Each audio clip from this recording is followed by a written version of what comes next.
Well, hello, Real Life Church. It's Pastor Jim again here for another installment of Homeschool for the Soul. We are talking about stuff that is relevant to our lives in this crazy world that we're in today. And one of the big things that we are trying to figure out is how to negotiate change on a massive scale. Many of us are learning things about change that we never knew before. And so I want to talk with a friend of mine who is a business leader and professional who knows a lot about change. This is Wolfgang Buehler. Wolfgang, thanks for joining us today. Hello, good morning, Jim. Good to see you today. How are you? Appreciate your time. Yeah, good to meet you on Zoom. So for those who've never met you before, you want to give kind of an overview of your career and who you are and what you've done? Well, I came here to the US in 1981 for the first time, to California as a student during semester break. And then after graduating from college, which was 1984, I came for 1 year and I'm still here. you stuck. Prior to college, I did an apprenticeship in tool making, and that's what I started doing here in the US. Built plastic injection molds, molded plastic injection molded parts, mostly for medical disposables. And today I'm running a cereal manufacturing company in San Dimas. There you go. Organic milling. Yes. So, I've eaten your cereal, actually. Yes, it's been 35 exciting years. There you go. We have 3 kids, 2 girls and a boy. The oldest is 30 and the youngest is going to be 25. Outstanding. And one sweet little granddaughter. Oh, very good. Yeah. Good. That's a fun stage. Oh, it's awesome. It's wonderful. And these days today are challenging to get to see her. And yeah, it was quite a change in the last 3 months to go through that as well. Right. Yeah. But, all in all, we have about 160 employees in San Dimas, and mostly Hispanic, Middle America, Central America. Okay. And it's been an exciting time. It's been interesting. Okay. Good. Yeah. Yeah, so we're going through a lot of change right now, but you've been through change before. So you've navigated your way through significant changes in the past. Can you give me some examples of changes that you've had to find your way through that maybe helped you prepare for what we're going through now? I mean, one change was simply coming here to America. It's a massive change. I'm 24 years old. I have a profession. I have a job lined up, but wow, that's a culture shock right there. Yes. And not in a bad way. It's different. For me, things are never bad. They're just different. They're different, and it doesn't really matter what happens to you. It matters what you do with what happens to you. I like that. Okay. So that's kind of my guidance is always, what do I do with a ball that's thrown to me? Yes. It's a curveball. It's a tough one to get. And I actually missed it. So what am I going to do now? I'm not going to cry about the missed ball. Yeah, you have the sense that there's still a future no matter what changes you've been through, even if they didn't go well. That's right. Okay. And I will never give up the hope. And while hope is not a strategy, when you're specifically looking at business, but you got to have hope and you got to have faith that in the end things will work out, and keep up the good spirits. Yeah. Would you say you have to have a combination of hope and strategy? Yes. Which one do you lean on most? When it comes to working with employees, I lean a lot on hope. Okay. When it comes to running an overall business, the strategy must win. That's interesting. Okay. Because that's what pretty much validates the hope for all the employees. Yes. And a lot of employees wouldn't really grasp a difficult strategy in a business. You make a decision, they go, why are we doing that? You make it this, and then a year later they go, oh, now I see why we did it. And then in the meantime, it's like, trust me, come on, have some hope, have faith, it's going to work. Yes. So that's kind of the way you sell it, or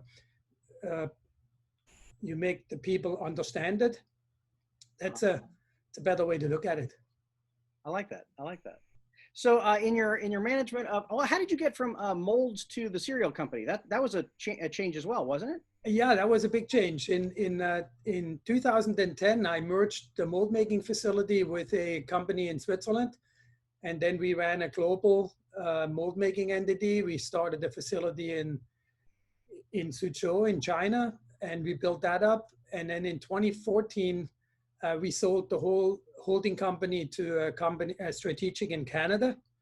But in the meantime, we started out plastic injection molding, and believe it or not, whether I make plastic injection molded syringe or catheter parts, or I make cereal Cheerios, I'm still buying ingredients.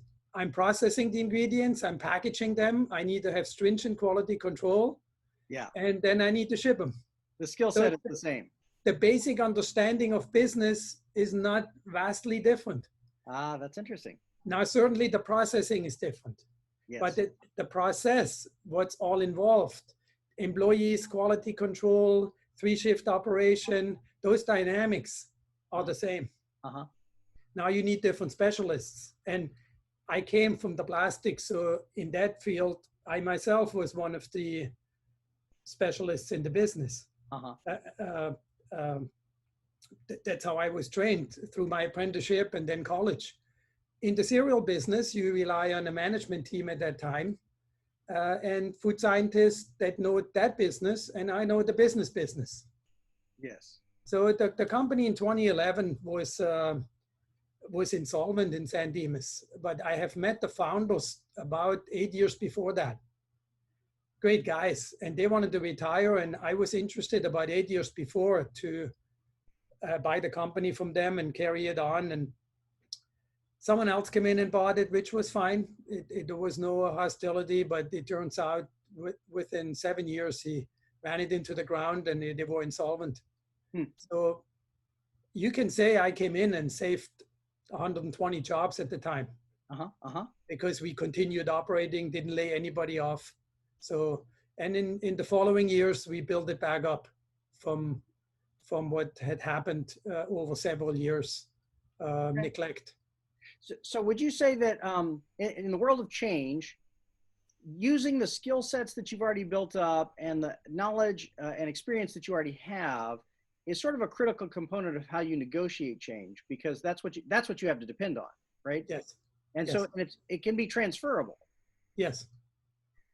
So we're in a world right now that's going through massive amounts of change. I'm wondering myself, are there things that we already know that we can depend on and use when we're dealing with like a pandemic? That's not the kind of change we've been through before, but I'm wondering if we don't have some background of knowledge that will help us here. I mean, one background of knowledge would be don't eat the soup as hot as you cook it.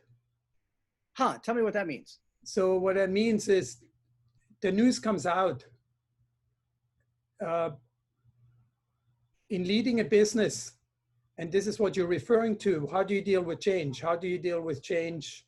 How do you communicate it to 160 employees? Yes. From executive management to management level to the people on the floor that are making the products every day. Not to panic is number one. Okay. So the first thing, and I can explain this to you, what happened here. We were in Hawaii at the end of February. Okay. When this whole thing really started up. Right. So while we had it, the whole family was over there, including our little granddaughter. So it was a wonderful time. However, we see it coming. The change is coming. Yes.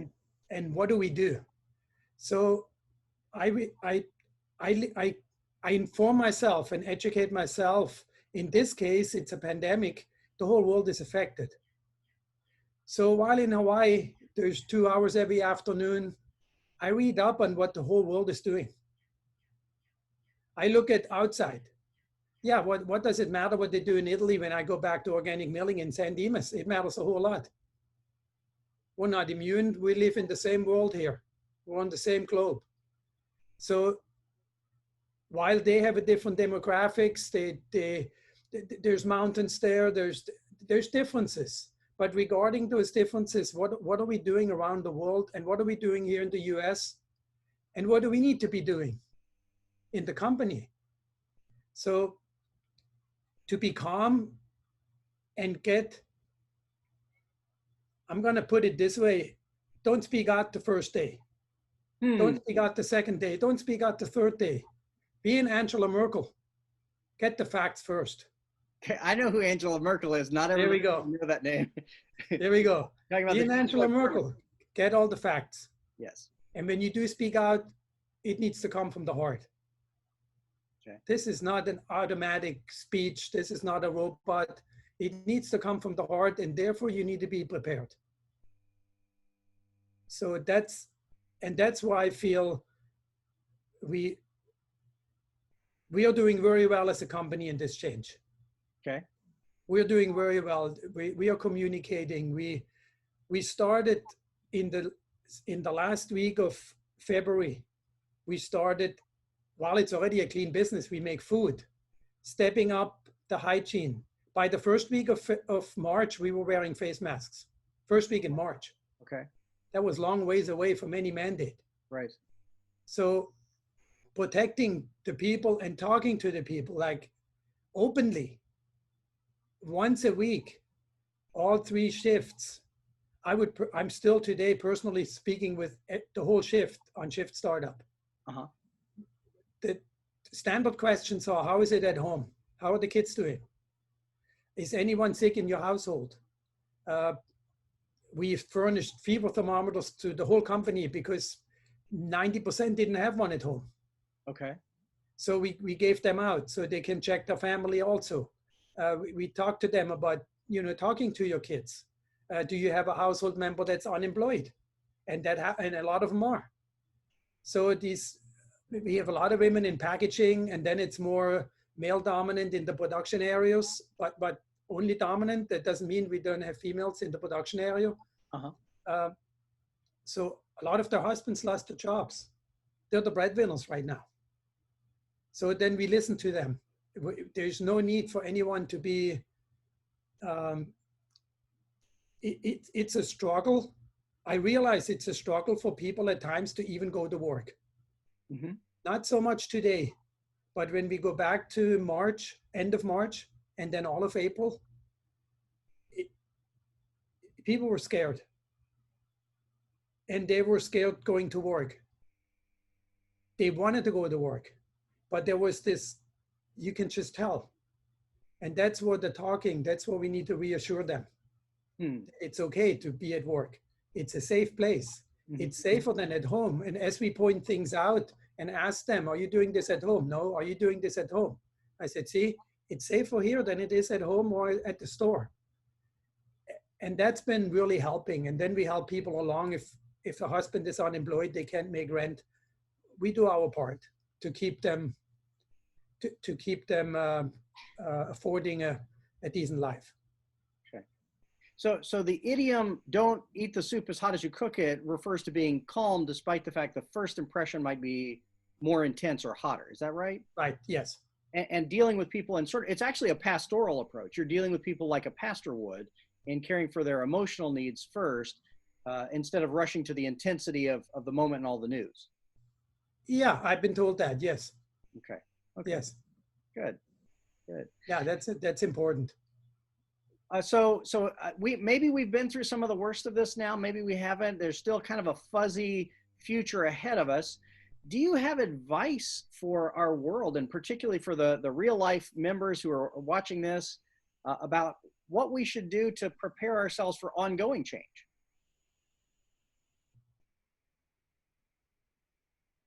That's a difficult question. Yeah. Well, I don't think anybody what we should do. What we should do, what we can do. What are you doing? There's a world of difference between the generations in how we feel about that. Okay. There's a world of difference. If I talk to the millennials, and then what's the latest one? Not the millennials, the Generation Z. Z? Yeah. So we talk to those generations. there's a completely different perception. Mm. For a lot of those, the world is kind of falling apart. Mm. And then for others, it's completely, I'm not even faced by it. I don't go shopping with a face mask. I don't need that. I'm invincible. So we have an interesting setup here to where you have people arguing with a cashier at Trader Joe's because he or she wore the mask shopping, but then at the check register, I don't need to wear the mask anymore. I'm done with my shopping. Yeah. And it's an argument. Yeah. This is interesting. There's a lot missing right there. And so when you say about advice, one advice would be to read some history books. Okay, that's good. Try to look for a book for and I couldn't even tell you a book right now. But this just came up as we talk, as you asked me. Yeah. I get what somebody born in the year 1900 in Europe. Try to look for a book like that.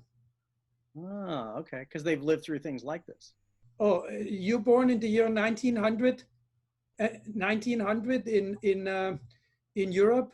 By the time you're 14 years old, there's the First World War. Right. It lasted 4 years.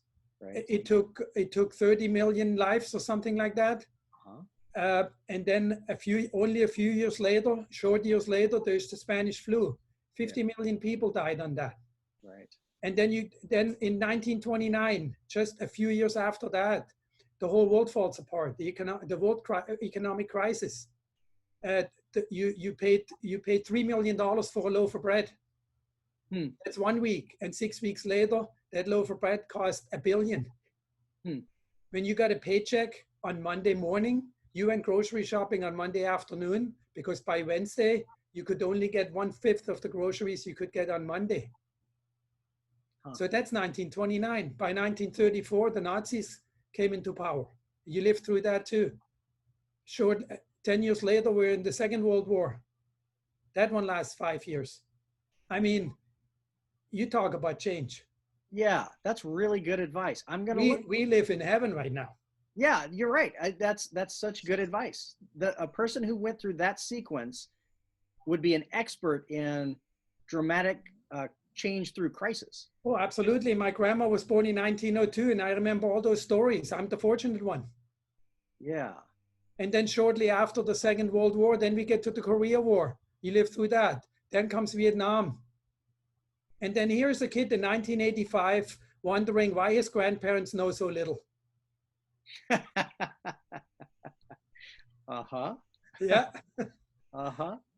That's good. So that would be an advice for me. Learn from history, learn what people had to go through in the last 120 years, which is not very much. Yeah, I love that.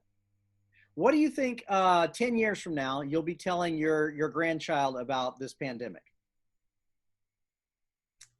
Well, one of them I'm going to tell my grandchild about she's going to be 11 years old, so she won't quite understand it. Maybe 15 years from now. Yeah, maybe 20 years from now, I'll tell her, that deduction up there, there was a pandemic, we loaded like 6-7 trillion of debt, and you're paying for that right now. Yeah. But the pandemic, that's a tough one because in the next 10 years, we'll likely have another one. I don't know that. I mean, I'm not saying we will, but this is. I can tell you, Jim, this pandemic, when they announced it to be a pandemic, my middle daughter, who studied in UC Davis, she works in Rancho Regional Veterinary Hospital now. She's a veterinarian. She tells me, Dad, she was in Hawaii. She says, Dad, remember what I told you when I started vet school? I said, no, what did you say? Well, after we had epidemiology, the class, I told you in my lifetime, we will have a pandemic. And I go, really? Why did you? Well, when we had that class, it was very clear that we will have one.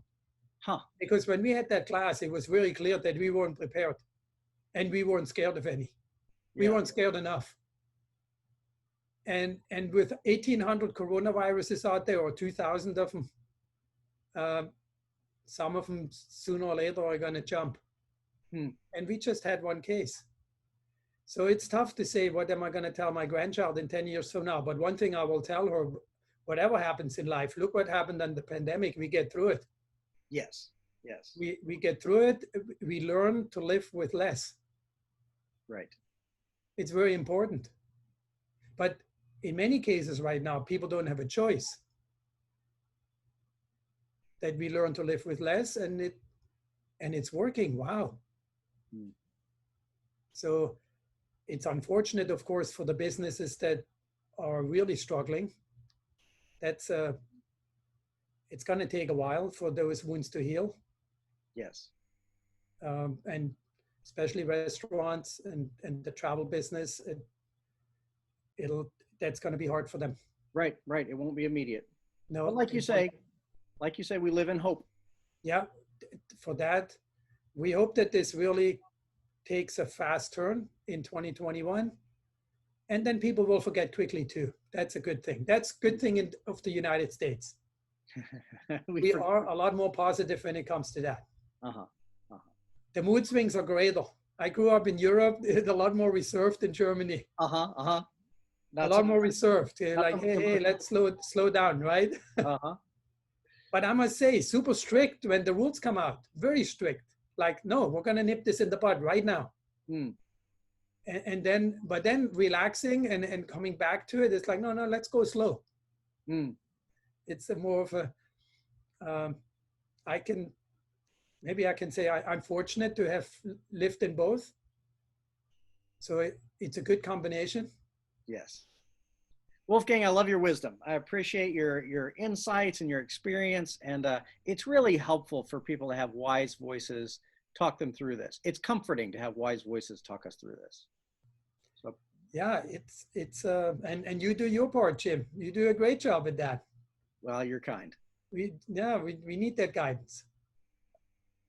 Well, I appreciate you sitting and talking with me today. This will be great. Our church and others will enjoy cruising through this on the internet. And so thanks for giving us a few minutes of your morning. Absolutely. You have a wonderful day and a good week. You too. God bless you. Take care. You too. God bless you. Bye-bye.